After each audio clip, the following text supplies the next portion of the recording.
और अब वो उनसे मोहब्बत का ये मतलब मेरा आलम बना कि मैं उनके साथ जुम्मे को पहला जाना शुरू हो गया, जाके सफाई करनी मस्जिद की। यानी खुतबे से पहले, उस टाइम से और पहले जब बड़ा खाली है, ठीक। सफाई की करनी होती थी, सफ़े बिछानी होती थी, वज़ूगाह धोनी होती थी, वॉशरूम में पानी मारना होता था, और वो अच्छी सजा सजू के कि अब नमाजियों ने आने वाले होंगे, तो वो तैयारी के मरहले में फिर मुझे मेरे दादा हुजूर लेके जाया करते थे, क्योंकि कई दफ़ा पानी नहीं होता तो घड़े भर के रखने होते थे। घड़े भर के रखने होते। ये जौहराबाद की हम, नहीं जी, ये गुलशन अच्छा गुलशन हाँ, रावी, गुलशन अच्छा रावी की अच्छा थी। हाँ गुलशन हाँ, रावी, उस सरकारी पानी हर वक्त नहीं आया करता था, बिल्कुल ठीक, अभी भी नहीं आता वैसे तो। बिल्कुल ठीक। तो ये मोहब्बत जो थी ना मुझे, फिर वो ऐसे खींच के ले गई। मस्जिद से मेरी दोस्ती की एक बड़ी वजह मेरे दादा हुजूर है। अगर मैं उस काशिफ महमूद से पूछूं जिसकी ये वाली बॉन्डिंग है अपने दादा के साथ, अ, समझ कैसे आती है? जैसे मैं शायद बहुत छोटा, 4-5 बरस का था, जब बड़े अब्बा जी हम अपने दादाजी को कहते थे, तो वो ट्रक में जब उनका जनाजा वो लेके, तो बारिश भी और कोई मैं भी रो रहा कि मैं बच्चों को नहीं जी वो लेके जाते। आपकी इतनी बॉन्डिंग के बाद जब उनकी वसाल का हुआ, वो कैसे आपके लिए था? हाँ जी, मैंने अपने वालिद मोहतरम को, सरकार वालिद साहब को, ज़िंदगी में पहली दफ़ा रोते देखा था। इससे पहले मैंने कभी रोते नहीं देखा उनको। तो बाबा जी कहते थे मेरे दादाजी को, सब बाबा जी कहते थे। तो वो उस वक्त खुशाब में थे जी। ठीक।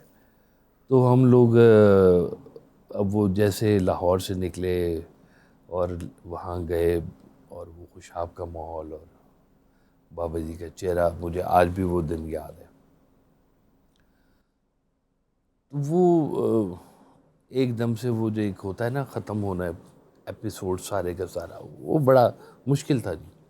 और मैं बड़ा ना उधर वो गम में था कि अब मैं वो अपनी फरमाइशें किसे पूरी करूँगा, या इस तरह से मेरे साथ कौन कोलैबोरेट करेगा, जैसे मेरे दादाजी किया करते थे। सेकेंड डे खुशाब में हम बैठे हुए थे, तो किसी कज़न्स ने या कुछ कहका लगाया, ईज आउट हो जाते हैं जी जी ना जी जी। गम जितना भी हो जी। नींद से पहले तक ही होता है जी। अल्लाह अकबर। तो वो नींद के बाद फिर गम थोड़ा थोड़ा ज़रा, और ये इंसान की बड़ी खुशनसीबी है कि अल्लाह ने उसे भूलने की ताकत दी है, वो बड़ी बड़ी बड़ी वरना बड़ा एहसान अज़ीम अल्लाह रब्बुल हर इज़्ज़त। गम हमेशा ओहो। के लिए गम ही रह जाता। तो वो कहका लगाया, मुझे कहका ना वो ऐसे अच्छा नहीं लगा। चीर गया जैसे हाँ, होता, क्योंकि हाँ।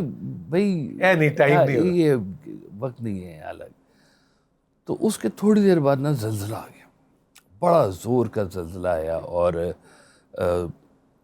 वो जो कच्ची लकड़ी की सीढ़ियाँ होती थी, और कच्चा बंगला जो लकड़ी का बना हुआ होता था, और छतें भी शतीर की बनी होती थी, वो सारा ना लरस गया अच्छा खासा, और वो एकदम वो सन्नाटा हो गया जो मैं सुनना चाह रहा था। वो तो वो उससे नहीं निकल रहे थे, तो जल्जले में 2 दिन सारे फंसे रहे। आपको कभी कभी लगता है काश भाई कि मुझे जमीलुद्दीन आली जी की भी बात याद आ गई, जब सुनामी आया तो हम एक ट्रांसमिशन कर रहे थे, तो मैंने उनसे पूछा, आली जी ये क्या है? हम्म, तो कहने लगे, नेचर कह रही है बिहेव योरसेल्फ। वेरी गुड, तो ये जो बिल्कुल सही। शेकन है, ये आपको जरा हाँ जी, चुकन्ना कि भाई जी हाँ, जी हाँ, जी संभलो हाँ, जरा। हाँ हाँ, बिल्कुल। वो एक महफिल हुई थी भाई साहब की, यहाँ पर कैंट में, लाहौर कैंट में। हनीफ रामे साहब बैठे हुए थे उसमें, अशफाक साहब बैठे हुए थे। तो किसी ने सवाल किया कि जी ये अल्लाह कैसे कर लेता है जी ऐसे, जैसे आप कह रहे हैं। तो आपने कहा उसकी कुदरत को चैलेंज ना किया करो। ये आपने कहा तो जल्जला आ गया, और एकदम पूरी महफिल के अंदर खामोशी हो गई। तो रामे साहब ने ना उस खातून की तरफ देख के ऐसे तो कहा, अब समझ आई है कैसे कर लेता अल्लाह। अच्छा वो, अब ये रामे साहब ने मुझे वाकया सुनाया, हनीफ रामे साहब, हनीफ रामे साहब क्या ने। बात। कहते हैं हम लोग जब बाहर निकले ना, तो हमने अपने घर वालों को फौरी तौर पे रब्ता किया कि भाई खैर कर ये जी। जल्जला आया था। उनका जी कौन सा जल्जला आया, और जल्जला लाहौर में आया है नहीं, और रावी इसके हनीफ रामे साहब हैं अल्लाह अकबर। कभी कि उसी कमरे में ही आ गया जल्जला जी। ओहो। इतनी सी जगह को भी अल्लाह ताला जो है ना, वो चाहे तो फिर ऐसे भी कर लेते हैं जी। वो मकाम देने वाला फिर ऐसे दे देता है जी। अगर ये जो साल में पूछूं तो जनाब वासिफ अली वासिफ रहमतुल्लाह अलैह का जो यौम है साल, वो कौन सा है?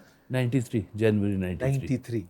सो इट्स बीन 31 ईयर्स, जो अगर हम उस जो माजी की रफाकत उसको जी जी जी, बिल्कुल हाँ, बिल्कुल बिल्कुल। वो आप तो बड़े थे और आपने, लेकिन आपकी उस वक्त तक आप पढ़ रहे होंगे उस जी, वक्त? मैं एमबीए के फर्स्ट सेकंड सेमेस्टर में था कहीं पर जी, उस वक्त की है वो 21 ईयर्स होंगी मेरी एज जी।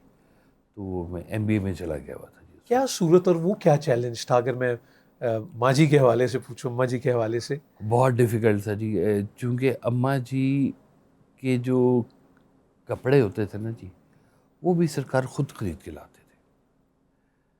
यानी कि अम्मा जी शॉपिंग के लिए नहीं जाती थी बाहर।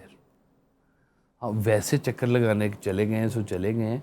बाजार नहीं, लेकिन बाज़ार नहीं अम्मा जी के साथ वो ऐसे जाते कि चलाओ भाई तुम्हें आज खाड़ी से सूट लेके दें, जाओ पसंद करो है। वो अब तो होता है कि मैं जाऊँ अपनी बेगम साहब के साथ जैसे तो मैं माजी ना, मोहतरमा मानो कुछ कभी, और फिर वो बैग में की बाजार जो है वो हाँ नहीं, हाँ ये बाजार से एक दूरी। मैं पूछूंगा आपके हाँ से क्या है इसका, लेकिन ये ऐसे ही कि वो सब वाजिद साहब भी जी, दिख रहा था। वो खुद लेके आते थे, और वो जो लेके आते थे अम्मा जी ने वही सिलवाना है, वही पहनना है, और बस वो इसके साथ डिफ़िकल्ट था जी बहुत ज़्यादा कि वो फिर सारा खुद से संभालना।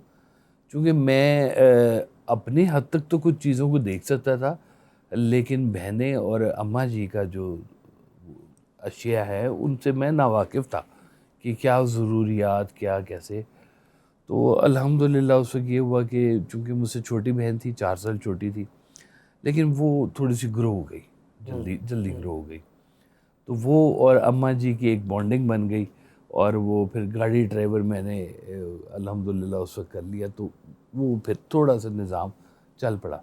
और फिर मुझे उस वक़्त ऑर्डर था, हुक्म था बल्कि जी, कि तुमने फ़ौरी तौर पर जॉर्ज टाउन शिफ्ट होना है। जॉर्ज टाउन का घर अभी अंडर कंप्लीशन था जी उस वक़्त। ये आपको मुझे डायरेक्टली कह के आपने, वो हाँ, कर, क्या भाव, बल्कि वो वसीयत नुमा एक चीज़ लिखवाई थी, तो उसमें ये ऑर्डर था कि मेरे फौरी लिए तौर पे कि तुमने फौरी तौर पे शिफ्ट होना है जॉर्डन। मैं कहा जी मैंने क्यों होना है, इकट्ठे होंगे सारे। तो आपने कहा नहीं, मैं जो कह रहा हूँ मेरी बात सुना करो। तो जब आप ऐसे कहते थे ना तो फिर बाकी बातें बंद हो जाती थी सारी, कि अकल ना लड़ाओ अपनी, ठीक, जो कहा है अब जो बस। कहा है वो चुप करके सुनो। तो वो ऑर्डर था, तो हम 93 के सरकार वैसे साहब के जनवरी में विसाल हुआ है, तो हम सितंबर अक्टूबर में ना हम शिफ्ट हो गए हुए थे। तो वो जगह बिल्कुल ही अभी आइसोलेटेड थी, और जौहर टाउन बस किताबों में था। जो आज इतना क्राउडेड है, आज जो है, हाँ 3200 एकड़ उस वक्त उसको हाँ, कहा 3200 जाता एकड़ था। स्कीम कहा ठीक जाता था जी। ठीक। तो वो रिक्शे वाला भी अकबर चौक से आगे नहीं जाता था कि जी आगे कुछ नहीं है जी। तो वो फिर अम्मा जी और बच्चे फिर वो सारे दोबारा आते थे गुलशन रावी, क्योंकि उनके वो सिलाई वाला इधर, तो कढ़ाई वाला इधर, तो वाकफ़ इधर, तो वो फिर आना जाना लगा रहा। फिर गुलशन रावी लोगों का हमारे घर आना जाना लगा रहा।